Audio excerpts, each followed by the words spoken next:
Hello again, Internet. My name's Travelsick Tim, and we are once again making our way out of the beautiful city of York on our way to, this time, Alton Towers. It's 6:30 on a Thursday evening. You're probably thinking that's a bit of a late time to be setting off for a theme park. For those of you that don't know, Alton Towers in the UK, like the Disney parks, it actually bills itself as a resort, meaning that there is also various hotels, golf courses, things like that, as well as the theme park itself. So we're actually travelling down tonight so that we can sleep over, and then we're gonna hit the theme park first thing in the morning. Just like at the Disney parks, guests that stay in the hotels, they actually get early entry into the parks. It's only half an hour earlier than the actual park opening, but it obviously means it'll be a lot quicker for queuing for that very first ride of the day.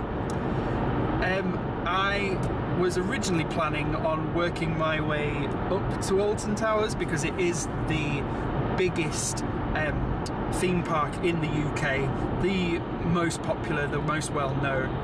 So originally my plan was to start off doing some vlogs at some of my local theme parks, which are a little bit smaller, and working my way up to Alton Towers. But whilst I was actually doing my research for what I wanted to do this week, that's when I found out about Wicker Man. So Wicker Man is Alton Towers' brand new attraction for 2018. It's a fantastic looking, very well themed roller coaster. It's actually a wooden roller coaster, which obviously for a guy like me who suffers from travel sickness, I think that the wooden roller coasters are going to be a lot more up my alley, just because it's not got, despite being, you know, a brand new roller coaster, Wicker Man doesn't have any loops in it. It doesn't have any corkscrews or things like that. Whilst doing my research, I realised that I really want to see this ride. Wicker Man's opening weekend was scheduled for the Saturday that's just been and gone. But anyone who lives in the UK will know all about the Beast from the East too. We've had some really bad, really cold weather, and unfortunately for Alton Towers, on the day of that they revealed their £16 million new roller coaster, there was so much snow that they couldn't open any of their roller coasters. So, oops.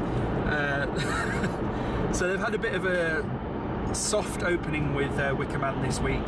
I know Theme Park Worldwide, they managed to get on the Wicker Man, I think it was, what day was it, Tuesday, and it's going to be Friday when I get on, so I'll still be within the first weeks of people that managed to actually get on this ride. So we're heading on down to Splash Landings Hotel, and we'll see what it's like when we get there.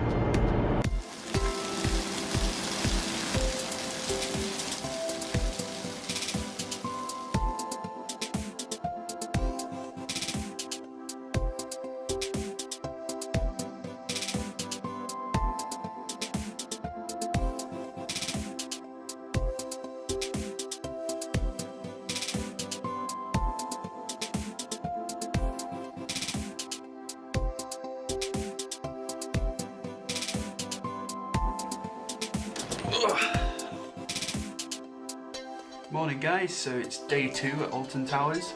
I had a really good night's sleep last night.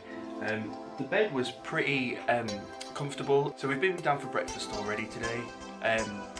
Like last night, there was pop music being played really loud over breakfast, which was a bit jarring. You know, I'm half asleep and there's like really loud music, like the ting-tings and stuff, which was interesting. Obviously, with having motion sickness, I thought it would be a bit of a bad idea to have a full English breakfast today if I'm going to be getting on roller coasters. So I just kept it light, just had a bacon sandwich. And now we've got about an hour to kill before the monorail starts up for the day to take people into the park. So I'm just going to chill here for a bit.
just come off of Wicker Man.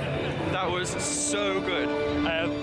So it's about an hour and a half after I arrived at the park, and it's taken us that long to get through the queues and get on it, which I don't think is really too bad for considering that it's opening, like its actual official opening isn't until this Saturday. But it's fantastic. Even if you've got motion sickness, this is a definite ride to go on. I feel absolutely fine after coming off it. Oh my god, that was amazing.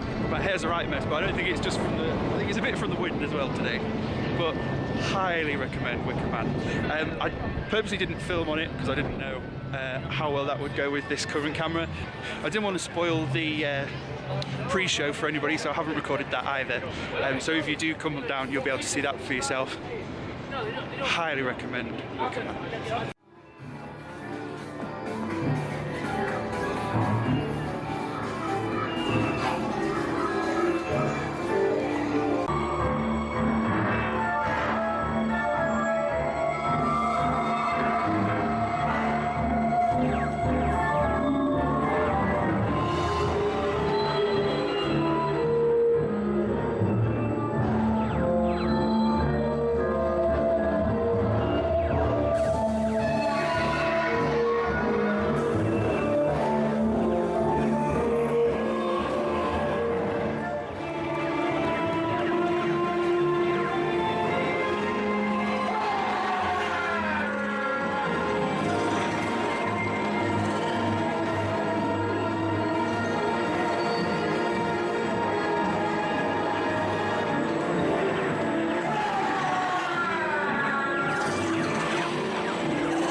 So that was our day at Alton Towers. I've had actually a really good time, which I'm so pleased about.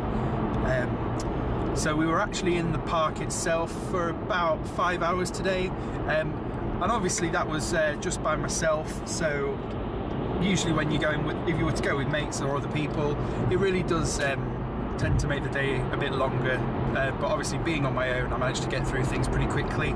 It also helped that the park was incredibly quiet today. I mean, it's only March, so it's still quite cold, and it is a weekday, so that's probably helped.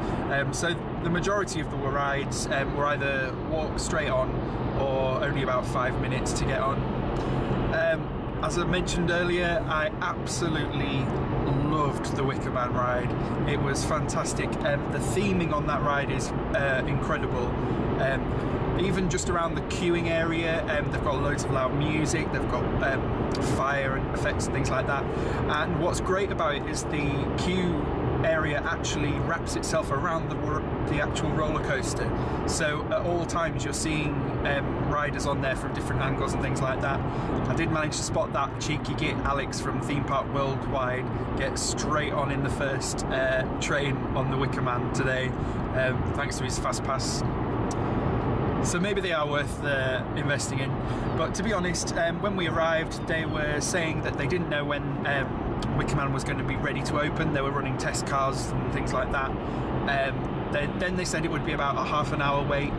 Then they came back and said that they weren't sure how long the wait time was going to be. So a lot of people kind of left at that point. And then only about 10 minutes after that, we were then told that we could go through into the queuing area. And because it was quite a slow day at the park, I managed to get onto the Wicker Man for a second time. And I was in a better position for the pre-show as well, which looked a lot more impressive.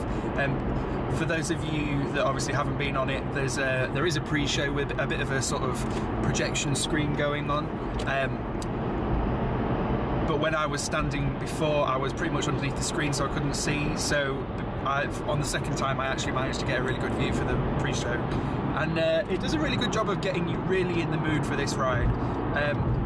And yeah, I just cannot recommend the Wicker Man enough. Also managed to get on Hex today.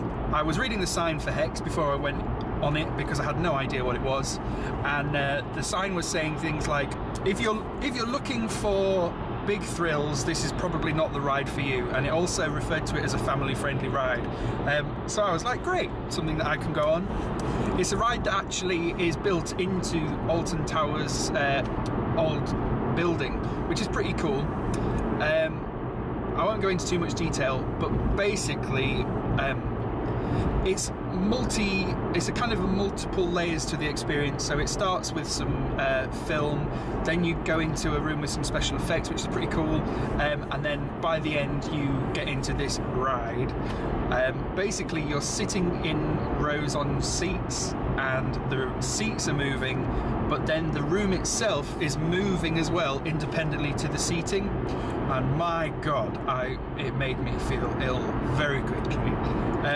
So I just had to ride it out, unfortunately. I mean, it wasn't as they said, it wasn't a thrilling ride, so it wasn't moving very fast, but obviously that coupled with the movement of the actual room itself meant that it made me feel really sick. So I just had to close my eyes and wait for it to be over. And so when I came off that, I was a bit queasy. I was really angry when I came off, thinking that how could they not say that this is not for people with motion sickness. And then when I went to look back at the sign, it says on it, do not go on this ride if you suffer from motion sickness. So that one's on me. Don't go on Hex though. My god, it's awful. Unless you're not Travelsick, in which case it's actually a great ride, from what I saw when my eyes were open for a little bit. So yeah, after going on Hex, I wasn't feeling that. I was still a little bit queasy, but I thought, you know what, I'll be fine.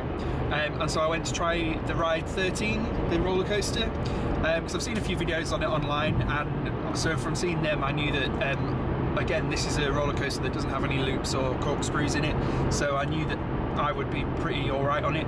The only thing that I was unsure about is that there is a section on 13 which is actually in the dark and travelling backwards. So I wasn't sure, and I knew I wouldn't be sure until I got on the ride whether or not I would actually be okay. And I can't decide whether to recommend the ride or not because of it, because it was a really fun roller coaster, some really good big drops, and then, you know, really good, but then the very last, I mean, it's not even 20 seconds of the ride. The last very little short section is in the dark and your car goes backwards, and whilst it's in the pitch black, I felt okay. I mean, I know normally when I'm on the train I can't travel facing backwards because it just messes with my motion sickness, so I was a little bit worried about this bit. But when it was completely pitch black, I was absolutely fine. But then it was when it got to when we were just leaving out of the darkened tunnel, and so it was only a very brief section where you could actually see the wall moving as I was moving, and my brain just did not like that at all. So I ended up feeling really quite queasy after that. But I can't decide whether or not I mean, the fact that I felt as bad as I did could be a combination of still feeling a little bit ill from Hex as well as 13 on top of it. So I'm not 100% sure. But anyway, I spent a total of about 5 hours in the park on my own. Got on quite a few good rides. Really enjoyed Duel as well, which is the ghost train that's also a laser shooting game. That was really fun. I don't think my score was particularly impressive, but then again, I did have the camera as well to deal with, so I had a camera in one hand, gun in the other. So, and obviously I've never been on Duel, so I don't know from my score whether or not it was a good score or not. I mean, if you do know if it's a good score or not, mention in the comments down below. Let me know if I'm terrible or amazing at Duel. And then, yeah, food-wise, I was pretty impressed with the food selection at Alton Towers. I mean, obviously, they did have, you your standard donuts and burgers and hot dogs and things like that. But there was a really nice one that was selling Eastern food, so there was things like kebabs and curries. With having motion sickness, I always try my best to avoid eating too many heavy fatty foods like burgers and hot dogs. So I did go for a small lamb curry with rice, and the absolute standout for my meal was that they were cooking to order fresh naan breads to go with the curries in a proper tandoor oven. So yeah, the naan bread was absolutely delicious, and the real game changer on that meal. And again, price-wise, I managed to get my curry with rice and a naan bread and a bottle of Fanta for under £10, which I don't think is too bad for a theme park, food-wise, price-wise. It was really nice as well that they had the Sea Life Centre experience as well, so that there is more things for people to do like me who can't go on all the big rides. Because I can imagine, like, if you are a thrill seeker that doesn't suffer from motion sickness, you'd probably just spend all day on the rides and not bother about everything else. But it's great for people like me that there are other things available for me to try. And I just think it's amazing that Alton Towers this year have invested so much in money in Wicker Man, and it not be one of these crazy rides with a million different things that are going to make me throw up. What I would consider it to be more of an accessible roller coaster. And even though it's a brand new thrill ride, there was a lot of families going on it, which is great, because I'm sure there were a lot that wouldn't take their 10-year-olds on Smiler. I mean, probably would, but I don't know. Another thing that's great about Alton Towers, very much like the majority of theme parks in the UK, Alton Towers grew up around an actual stately manor, just with the one or two rides to bring in the tourists, and then obviously over the years grew into a fully fledged theme park, which is something that happens a lot in the UK. But then it also means, like, there are some really nice grade 1 listed gardens for you to look around, and so I've put some footage in the video. I didn't get a chance to actually look all the way around the gardens today, so we've still got that to do if we were to go back again. And you're also able to a certain extent, explore the actual ruins of the tower as well. So there are plenty of things to do. At the end of the day, would I recommend people with motion sickness going to Alton Towers? And I would say yes. I think it was a really good day today. On top of all the things I did manage to do, we also didn't get a chance to go to the mini golf as well, so that's something else that we can do on maybe on another vlog. So that's it for this vlog. I've been Travelsick Tim, and I think Alton Towers is sick. If you've enjoyed this vlog, don't forget to like and subscribe. If you know anyone that suffers from motion sickness who would find these vlogs of mine useful, do let them know.